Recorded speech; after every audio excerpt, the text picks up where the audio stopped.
The stores are filled with fall decorations, and I'm so happy to start crafting for fall. To kick off the season, I've gathered up a bunch of my favorite projects from the past and put them into one video.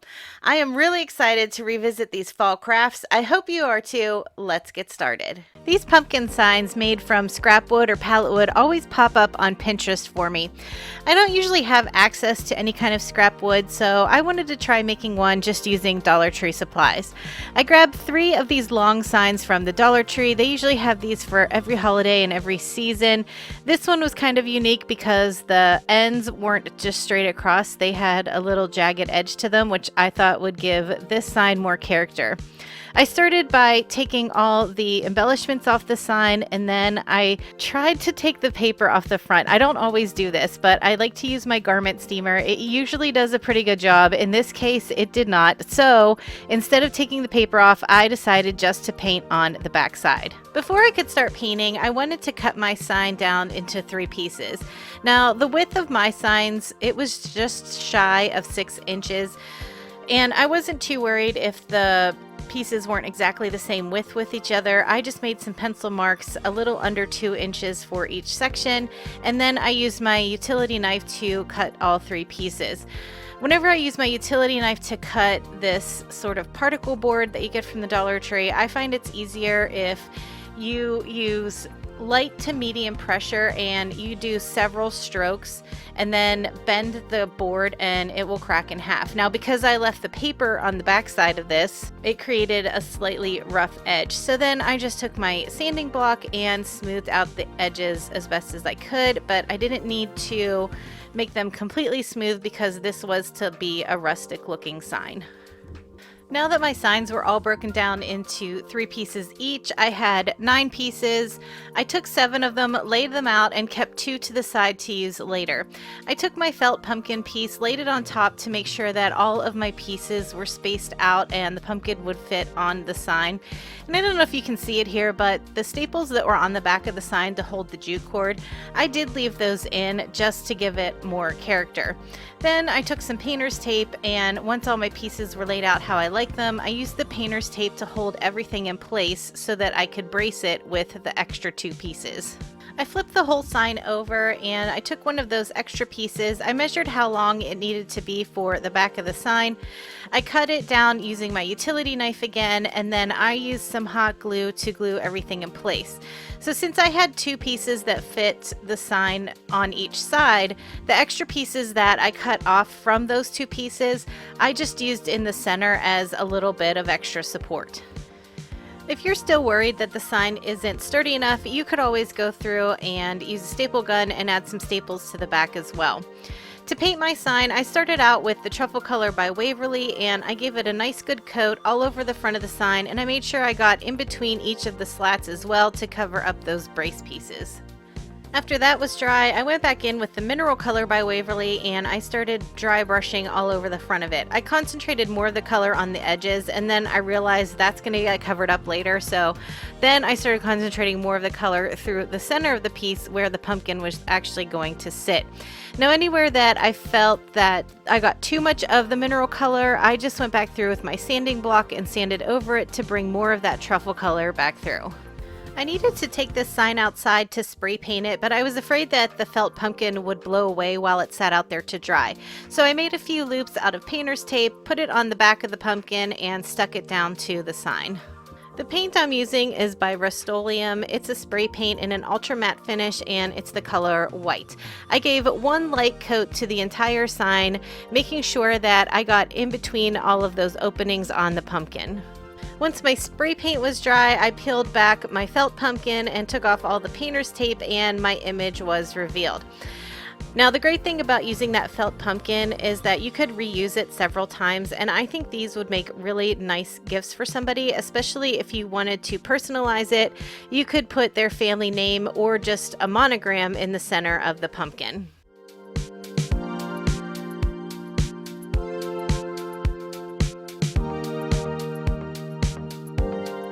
This metal pumpkin from the Dollar Tree was the inspiration for this next project. I wanted to create a trio of neutral pumpkins, so I took that along with a bigger pumpkin sign and a smaller wooden pumpkin. I took all the embellishments off of the larger pumpkin, and I also removed the metal stake from the back of the metal pumpkin. I used some of the spackling from the Dollar Tree. I filled in the holes at the top of the largest pumpkin and the stem of the smallest pumpkin. I painted each of the 3 pumpkins with the same color. The 2 wooden pumpkins just needed 1 coat, but the metal pumpkin needed 2 coats. I wanted to create stripes on the largest pumpkin. I started by placing a piece of painter's tape going vertically on the pumpkin. Here I have the pumpkin laid on its side, but that's just because it's easier for me to put the tape on that way. After I had the initial piece in the center, then I went back through with some thinner washi tape. I laid a piece of the thinner tape on each side of the painter's tape. Then I laid another piece of painter's tape next to the washi tape, and then I pulled up the washi tape, and that's where my paint's gonna go. I wanted thinner stripes on this pumpkin. I just repeated that pattern the whole way across my pumpkin until all of my painter's tape was in place. Rather than creating a solid color stripe on my pumpkin, I took my paintbrush and I dipped it in the paint, dabbed most of it off, and I dry brushed it over all of the stripes so that some of that white color would show through and it gave it more of a diffused look. For the metal pumpkin, I wanted to really bring out the pattern that was embossed on the pumpkin. So I'm using the same color, dry brushing again, just very lightly over the surface so the paint just kind of catches on all of those raised areas. And for the smallest pumpkin, I'm just using the back of a paintbrush, dipping it in the paint and creating polka dots all over the surface. I use that same paint color again to define all of the stems on the 3 pumpkins. After all my paint was dry, I was ready to assemble the 3 pumpkins. For the metal pumpkin, I'm using a combination of this Fix-All adhesive from the Dollar Tree, which is their version of E6000, and some hot glue, because I've tried just using hot glue in the past and it doesn't always work great on metal. But the combination of the 2 glues together gives a nice strong hold. I needed to create an even surface for the smallest pumpkin to sit on. I used some hot glue. I attached one of the tumbling tower blocks from the Dollar Tree next to the metal pumpkin, and then I was able to hot glue the smallest pumpkin right to that. Even though I'm using all neutral colors today, I think this pumpkin trio would look great in some brighter colors also.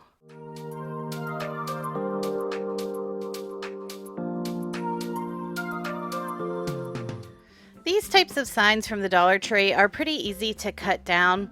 I didn't need the holes at the top of this one, so I used my ruler and a utility knife, and I found that the best way to cut these down is to get my ruler in place, and then when I start with my utility knife, I don't apply a lot of pressure. I start with, I would say, medium pressure, and I go over it several times. That way it gives me a more accurate cut, and I'm not taking that risk if I'm applying too much pressure that I'm gonna slide my knife over and get an angle where I don't need it. After I had the holes cut from the top and then I moved down a bit and cut the pumpkin out of the sign, I got to work on making the rest of the cuts that I'll need for this project. I measured over 4¼ inches to make my first cut on this piece.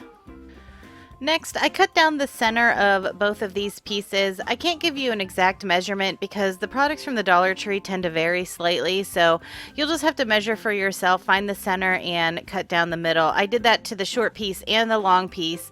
The short piece was pretty easy. I could just use my ruler, but for the long piece, I did place some pencil marks just to give me a better guide.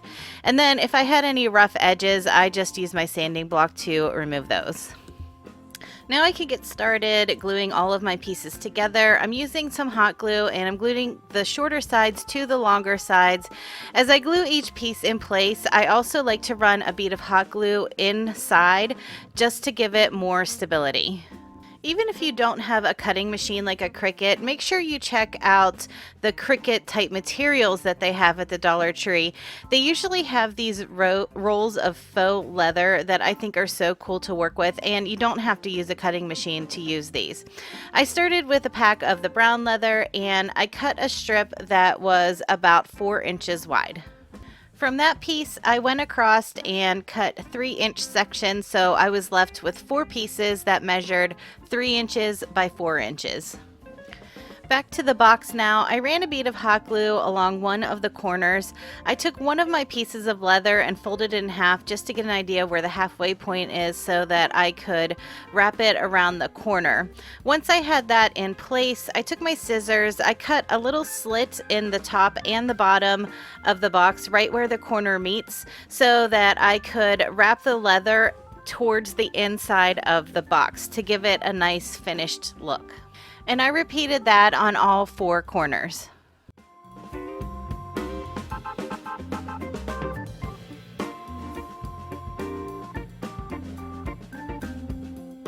These packs of leather words that they have at the Dollar Tree this year are so nice, and I was so excited to get them at my store. They have them in 2 different colors, a lighter brown, a darker brown, but if you can't find those at your store, usually they carry these metal words also, and I think they're a great addition to this type of box.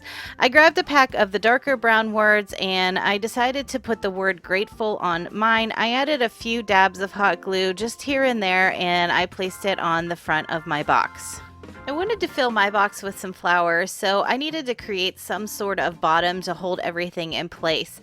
I grabbed 4 of these mini wooden cubes. You can find these at the Dollar Tree.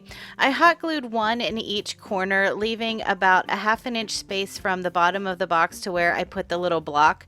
And then I cut down a piece of just plain cardboard and I filled that in the bottom just by placing some hot glue on each of the blocks and then laying the cardboard over top.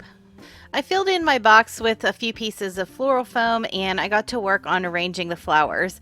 I started out with some of the taller ones in the back and then I kind of staggered my way towards the front, going shorter as I got to the front.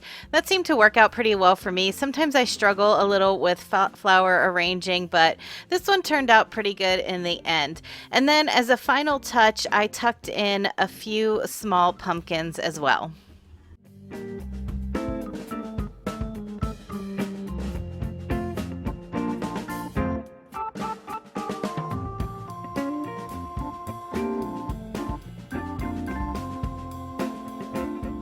I love hanging banner type signs, and I knew the piece that I had cut off of that big sign with the pumpkin cutout would be perfect for that.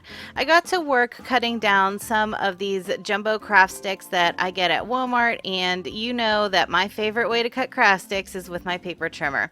I cut 4 of them down so that they were slightly wider than the pumpkin sign itself.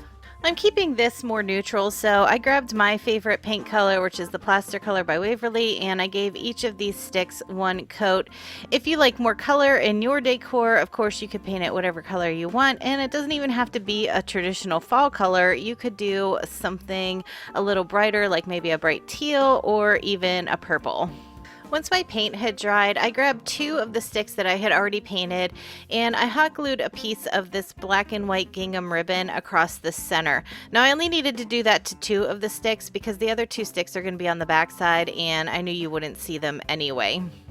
I used hot glue to attach all of my craft sticks, so I started in the front. I ran a bead along the front and added the sticks with the ribbons first.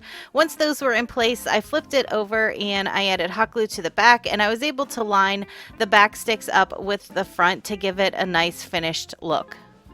I decided to keep the embellishing on this sign fairly simple. I tied just a plain shoestring style bow with some of that same black and white gingham ribbon. I dovetailed the ends and then I hot glued it into the one corner of the sign. For the hanger on my sign, I decided to grab some jute cord. I glued one end down to the back side and I used a piece of clear tape to secure that in place. Then I added 10 of these wooden black beads that I had in my stash. I moved 5 to one side, 5 to the other, and I hot glued the other end of the jute in place, and it made a really cute hanger.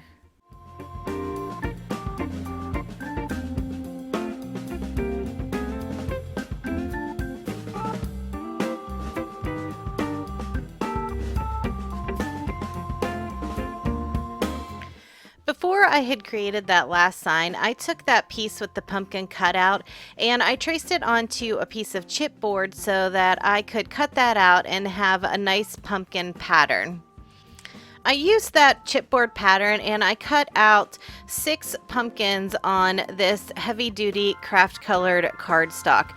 As I was cutting around the pumpkins, when I got to the stem part, I kind of changed it up a little. You could cut the stem just how you traced it, but I decided to move my stems in different directions. Some of them I made a little bit wider than others, some I made longer and skinnier. I just wanted a little variation between all of my pumpkins.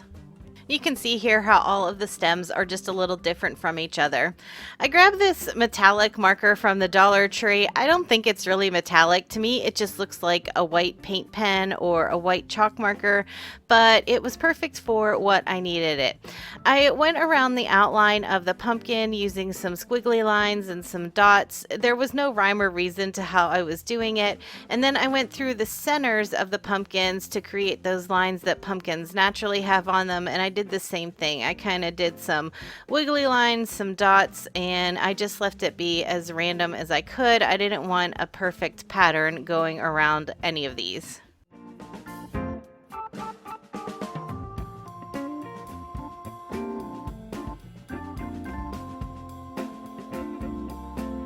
I grabbed my hole punch and I just punched a hole in each of the top corners of the pumpkin, and if you can't tell, this is going to be a really simple pumpkin garland. I needed these holes in there so that I could have a place to string some ribbon through. I think this project would also be a great thing to do with kids. If you wanted to, you could cut the pumpkins out, let them cut them out, and then they could go to town just decorating them how they wanted to. They wouldn't have to do the white lines. They could draw on them, put stickers on them, write their names on them. I think they would have a really fun time with this. So here you can see I have some of this burlap style ribbon. It has a little metallic thread going through it to give it a little more interest. And I just started stringing the pumpkins on by going down through the first hole and then up through the second hole. Once all of my pumpkins were added to the ribbon, I grabbed a pack of these silk fall leaves. I can't remember where I got these. I know they sell this style of leaf at the Dollar Tree, but I think I might have got these ones from Michael's last year after fall was over when they were on clearance. I just laid the pumpkins out and I used some hot glue to attach the fall leaves to the back side of the pumpkin, and that did two things. It added a little more interest to the pumpkin itself, but it also helped keep the pumpkin in place on that ribbon because I did glue the leaf over top of the ribbon, so it held it in place. And then you can see here I just added a little hot glue to the back of the stem and pushed the leaves onto the stem, and it kept everything in place nicely.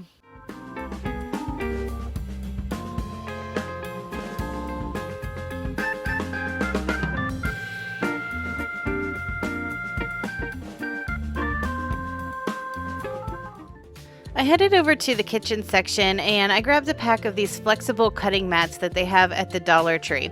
I was inspired to make this pumpkin by all of the canning ring pumpkins that I've been seeing on Pinterest lately. Instead of using canning rings for this pumpkin, I decided to create rings out of the chopping mat. I laid my chopping mat down on top of my cutting mat, and I started by using a light colored Sharpie and just going the whole way across, and I marked off 1-inch sections. I used a light colored Sharpie because I wanted to make sure that you couldn't actually see the ink through anything. It's really hard to see on camera, but it was easier for me to see in person. Once I had the lines marked the whole way across on my chopping mat, I just used a regular pair of scissors to cut each of the strips. I grabbed a roll of this buffalo plaid fabric that I had found at the Dollar Tree a while ago. They always have different patterns of fabric there. I just happen to already have these in my stash. I cut a small slit on the one side about 1 inch over, and then I just tore the fabric because I like that rough edge on fabric. If that's not something that you care for, obviously you could just cut the strips with scissors or with a rotary cutter. But like I said, I didn't mind having the frayed edges on my strips. By the way, I had cut 14 total strips from the chopping mat, so when I was tearing my fabric, I made sure that I tore 14 of the buffalo plaid strips. And you can see I added a little hot glue to the top of one of the chopping mat strips, and then I just started wrapping the buffalo plaid material on a diagonal until I got to the end of the material strip, and then I secured it with some hot glue at the bottom. Now don't worry if you have a little chopping mat hanging out on either end, because I am going to cover that up later. To form the ring, I just used more hot glue, and I hot glued both ends of the chopping mat together. I secured it with one of the craft clips from the Dollar Tree just to make sure that that glue really had a chance to set before I took the clip off. I repeated those same steps with the rest of the chopping mat pieces, wrapping my material on a diagonal down the plastic chopping mat and then gluing the two ends together to form a ring. Here's an example of a ring where you could still see some of the plastic chopping mat because the fabric wasn't quite long enough to cover the whole thing. In that case, all I did was, after the glue had set to form the ring, I took an extra strip of fabric and I wrapped it around the part where you could still see the plastic, and because of the pattern on this material, it just blended right in. You couldn't tell the difference between where I had started and where I finished. Once all of my rings were ready, I took a piece of jute twine and I just started stringing all of the rings onto the jute twine. Once they were all lined up on there, I just tied the two ends together and spaced the rings out as evenly as I could. When I liked the shape of the pumpkin that I had created out of the rings, I used my hot glue to secure everything in place. This is a little tough to do because I didn't want to fidget with it too much, so I just ran a big bead of hot glue all around the circumference of the bottom of the pumpkin, and I just walked away. I let that glue set up before I moved on to any other step. Now I got to the fun part. I have this big bag of pieces of greenery that I've been collecting over the years, so I grabbed out some of my favorite pieces of leaves and little branches, and I just started decorating the top of the pumpkin the way I liked it. And I also had a bag of these stems from the Dollar Tree that I thought would make a perfect stem for my pumpkin. So after I had some of the greenery in place, then I picked out a stem and I added that to the center. I was still worried about those rings shifting around, so as a final step, I took a piece of chipboard, I cut a small circle out, I added a bunch of hot glue to it, and I just set my pumpkin down on top of it. That way you couldn't see it, but it just gave it a little more security to hold its shape.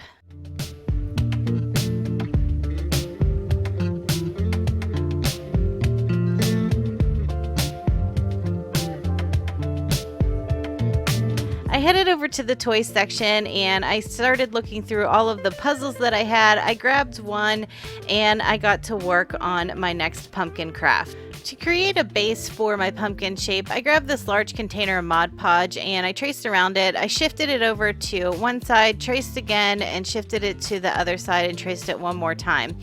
And that gave me my basic pumpkin shape. It didn't need to be perfect. I just needed to have a little idea of how big my pumpkin should be. I cut it out with scissors, and then I opened up my puzzle to find out that those puzzle pieces were much smaller than I expected. I mean, look how tiny these pieces are. How are kids supposed to put this puzzle together? At this point, I almost gave up and decided to skip on to another craft, but then I thought, no, you know what? I'm going to try to make this work. So I took out all my tiny little puzzle pieces. I started flipping them over so that the cardboard was facing up, and using my hot glue, I went in small sections and I would lay a bead of hot glue down on my pumpkin shape, glue a couple pieces down, and I did the perimeter first, and I got all the pieces in place around the perimeter. Then I went back through and started filling in the center. In the end, the tiny little puzzle pieces actually did make for a cute pumpkin, but it did take a while and it was kind of frustrating because those pieces were so small. I felt sometimes like I needed tweezers to pick them up. So I guess if you want to recreate this craft, you could go for the tiny pieces or just look for a puzzle that has regular size pieces, and this will probably go a lot faster for you. Here's my finished pumpkin base, and I wanted to show you, this is one of the new glue gun pads from the Dollar Tree, and you can see I put hot glue on it and it peeled right off. So it actually did a really good job. It's a great deal for $1.25. I really wanted to get into the nooks and crannies of these puzzle pieces to make sure that they all got covered with paint. So rather than brushing over the tops of the puzzle pieces with my paintbrush, you can see I'm dipping it in the paint, dabbing off a little excess, and then going up and down on top of the puzzle pieces, and then sometimes I would shift my brush and go in at an angle just to make sure that I had all of the edges covered and you couldn't see any of that cardboard coming through. For the stem of this pumpkin, I decided to keep it simple. I took a scrap piece of chipboard and I just cut out a basic stem shape. I didn't use a pattern or anything. Once I had the shape how I liked it, then I used some thicker jute cord, and starting at the bottom with some hot glue, I just started wrapping it up until I got to the top and everything was secured in place. I wanted to add my pumpkin to a frame, so I started with the pumpkin stem. I hot glued that down first, and because that is a little bulky, I knew I needed some spacers for the back of my pumpkin. I took some scrap pieces of chipboard, I hot glued 3 layers together, and I created 2 pieces like that. And I hot glued those to the back of the pumpkin. You could also do this with craft sticks. You could glue a couple craft sticks together just to elevate the pumpkin so that whenever you glue it on top of the stem, it doesn't bow out or it doesn't stick up funny off of the frame. Kept the decorating simple for this pumpkin. I added in a leaf and I created a small bow out of some ribbon that I had from the Dollar Tree and hot glued that onto one side. Let me know in the comments, do you think if you recreated this you would use these tiny puzzle pieces again, or would you stick with the regular size pieces?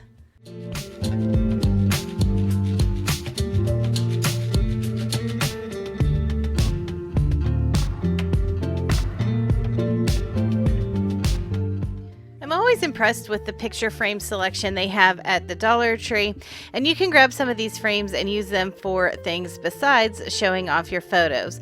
I grabbed 2 frames that I liked, and I'm also using some of these super jumbo craft sticks that I get at Walmart.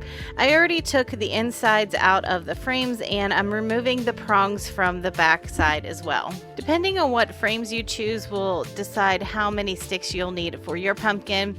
For my frames, I lined up 7 sticks on the inside of my frames, and I left a small gap in between each of the sticks, and you can see that the sticks are just a tad too long for this frame, so I just cut a little excess off of one end of each of the sticks. Originally, I wanted to paint my sticks with the elephant color, but unfortunately mine was just about empty and I didn't have enough to paint all 14 sticks. So instead, I took the mineral color, I added just a dot of the ink color, and I mixed this together. And the gray was a little darker than the elephant color, but it did the trick. I'm also adding that same color to 4 of the tumbling tower blocks. To make the frames and the sticks more cohesive, I decided to take that same paint mixture and I did a heavy dry brushing over both of my frames. Once all my gray paint was dry, I took the plaster color by Waverly and I did a heavy dry brushing on all of the pieces. So I dry brushed over the sticks, the Jenga blocks, and the 2 picture frames. After the paint was dry, I started laying my sticks back down onto the picture frame. So this is the back side of the picture frame you're seeing here, and I always like to start by gluing the bottom stick in place first, then I flip over and I glue the top stick in, and then I just go back and forth. I glue the bottom one, then I go back to the top, and then that way I can kind of judge how the spacing needs to be as I'm laying them out. So if I need to adjust the spacing, I can do that and it'll look pretty even as I make my way from one side to the next. And I did that on the back side of both of my frames. After all my sticks were in place, I took the tumbling tower blocks and I hot glued 1 into each corner of the bottom picture frame. Once those were all in place, then I added more hot glue to the tops of the tumbling tower blocks and I laid the second frame down on top. For the stem of this pumpkin, I took a piece of dark brown felt out of my stash. I cut a strip about 3 inches wide. I hot glued down a piece of an old floral stem and I rolled it from one end to the other. When I got to the end of the piece of felt, I added more hot glue to secure it in place. After my hot glue had set up for a few seconds, I grabbed the piece out of the center and I started twisting and pulling it up through, and it created a cone-shaped stem. I added hot glue to the inside of the 2 frames and I placed the stem inside. Then I got to work decorating the front of the pumpkin. Since this pumpkin's a little bit bigger, I decided to get out some of the bigger leaves and greenery that I had. I laid them over the front and I also tucked a few into the top of the frame around the stem to blend everything together. I created a simple bow for the front by cutting 2 pieces of burlap ribbon that were the same length. I folded them in half and I cut from the outside towards the center to dovetail both of the ends. Once they were all cut, I laid them in an X pattern and I cinched them together and tied them in the center with a piece of jute. I also decided to wrap a few pieces of this berry garland around my bow, and I wrapped it around a pencil to create those cute little corkscrews. I hot glued the bow to the top of the pumpkin, and I grabbed a pack of these fairy lights that you can find at the Dollar Tree. I started by adding them into the bottom of the pumpkin, and I used my pencil if I needed to help pull them up through to the top, and I made sure that I left the battery pack out on the bottom and stuck it towards the back of the pumpkin so you couldn't see it once it was all lit.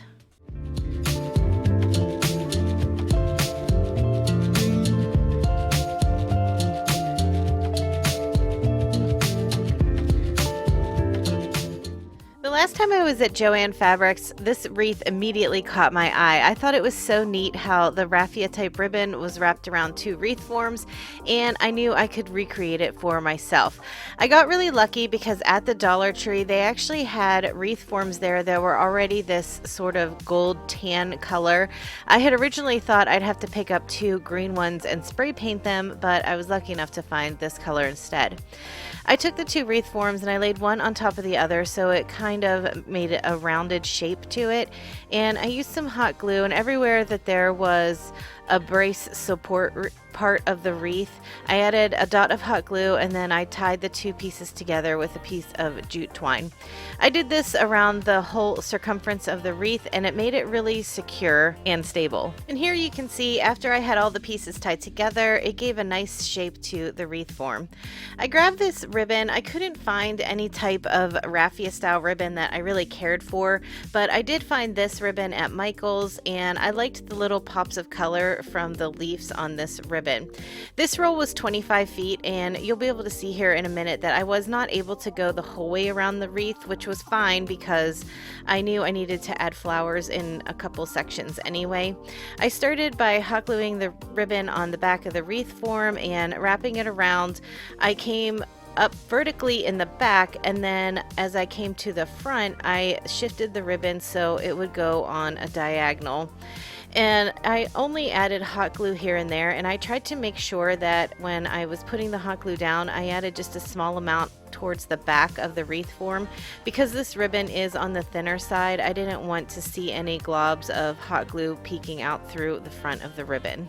I made my way around the wreath form going in this direction, and when there were only 2 sections left of the wreath form, that's when I decided to double back on itself, because this is when I realized I probably wasn't going to have enough ribbon to go the whole way around.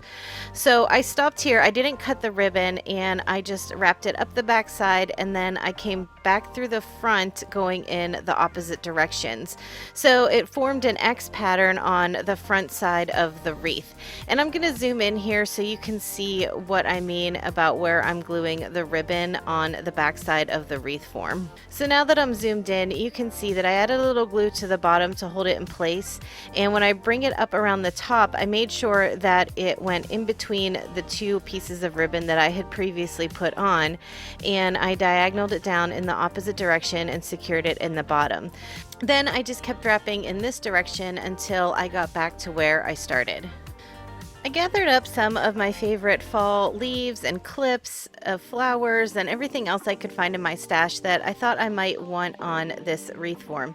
Now, because I did not have enough ribbon to cover those last 2 sections, I wanted to make sure that you couldn't see the wire very well through the flowers and pumpkins and everything that I was planning on adding.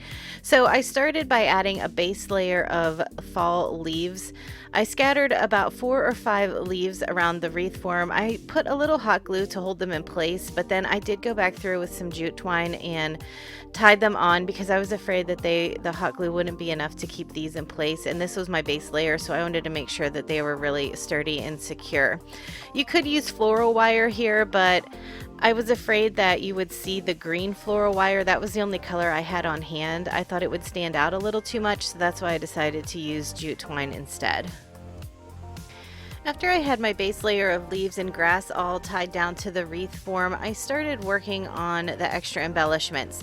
Now, because my ribbon that I used did have a lot of color in it, I decided to keep my tones in my embellishments more on the neutral side, but I think this is where you could have fun with it. If you used just a plain ribbon wrapped around your wreath, you could really go for some bright fall colors when you're decorating. There's a lot of different ways you can customize this to fit your style. And to go along with my new wreath, I wanted a new wreath hanger. I saw this one on the Kohl's website and I thought it would be perfect to recreate. I grabbed a wreath hanger from the Dollar Tree and 2 packs of these metal words that they always have out for every holiday and every season. The words in the fall pack say harvest, thankful, and welcome.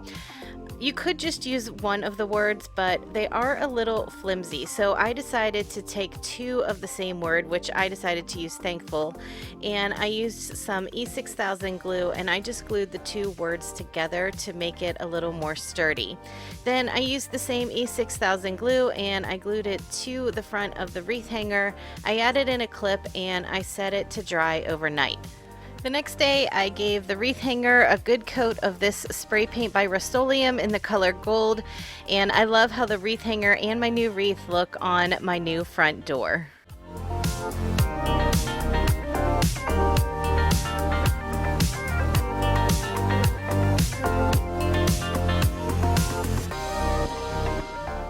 When I saw this piece of box art at Michael's, I knew that I had to recreate it for myself because I thought it was so cute. The Dollar Tree came out with these wooden hanging signs this year, and they're both about pie, which is perfect for this sign. I grabbed one of these wooden signs from the Dollar Tree, and even though I like the wood grain in the background, I decided to give mine a light coat of white paint. After my paint was dry, I picked out which pie I wanted. I decided to go with the whole pie for my sign. I hot glued it to the center of the sign. Then I used my Cricut to print out the words I needed for the quote, "All you need is love and pie." Of course, if you don't have a Cricut or a vinyl cutting machine, you could just use letter stickers, or I know a lot of you are really great at hand lettering, which I am not, which is why I always rely on my Cricut. Now, the one tip I will have, if you find this same square wooden sign at the Dollar Tree, I don't know why, but for some reason they have the hanger, the rope hanger going from the front to the back, and it makes it really hard to hang this sign. So I just switched it around. I took the rope hanger out and I weaved it in from the back to the front, and it made it a lot easier to hang this up.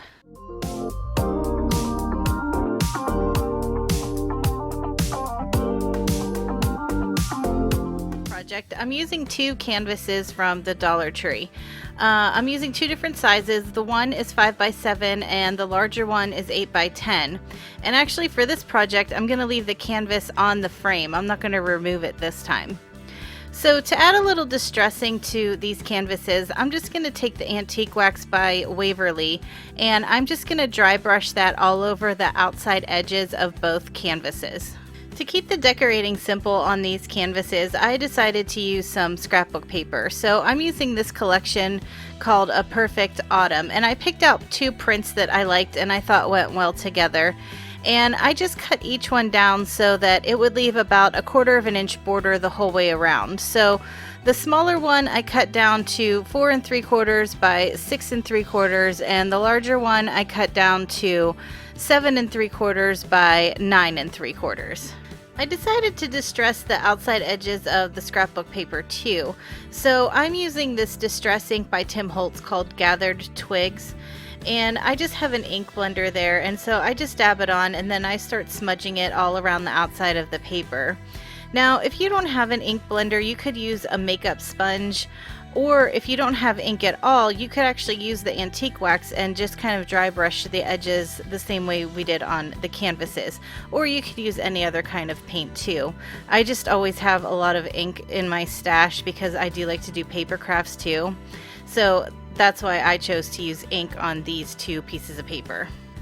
I just decided to use double-sided tape to stick my scrapbook paper down to the canvases.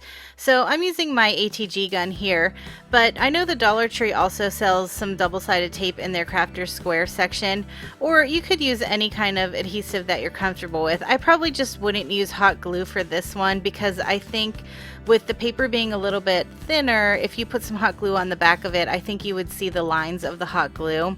So that's why I chose to use the double-sided tape instead of hot glue. And you can see here, I'm just using my bone folder to really burnish that paper down onto the canvas, just to make sure that that adhesive really adheres well to the canvas itself. So once I had the paper on both of the canvases, then I just went in with my hot glue gun and I ran a little bit of hot glue along the backside frame of the smaller canvas, and then I just centered it right on top of the larger canvas. You could measure this if you wanted to, but I just kind of eyeballed it. One great thing about paper collections like this is they usually have 1 or 2 sheets of cut apart pictures, and then it usually has some kind of sticker sheet in it also. So I took one of the cut apart sheets that came with this paper collection and I picked out one of the designs that I liked the best. I'm cutting out the one that has the little wreath that says Fall Blessings.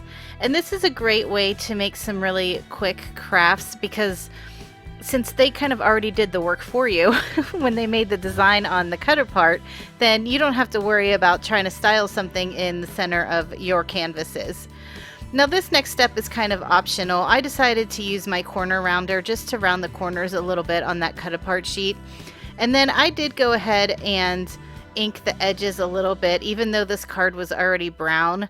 Whenever you cut cardstock like that, you can usually see the white edge from where you cut. So that's why I like to run a little bit of ink around the edges just to cover up that white line that you see from where you cut the cut apart. So to add just a little bit more dimension to this cut apart sheet, I'm using these foam mounting squares that you can find at the Dollar Tree.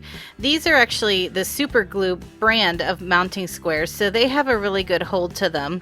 And whenever I stick down cut aparts like this, I like to put a lot of squares on the back because then I don't have to worry about the paper kind of warping in the center because I put 2 of the foam squares in the center also.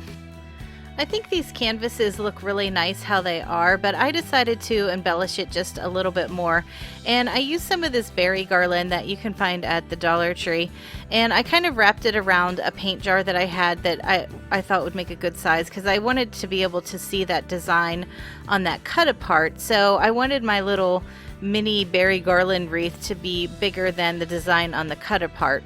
And then I just finished it off with a simple jute bow.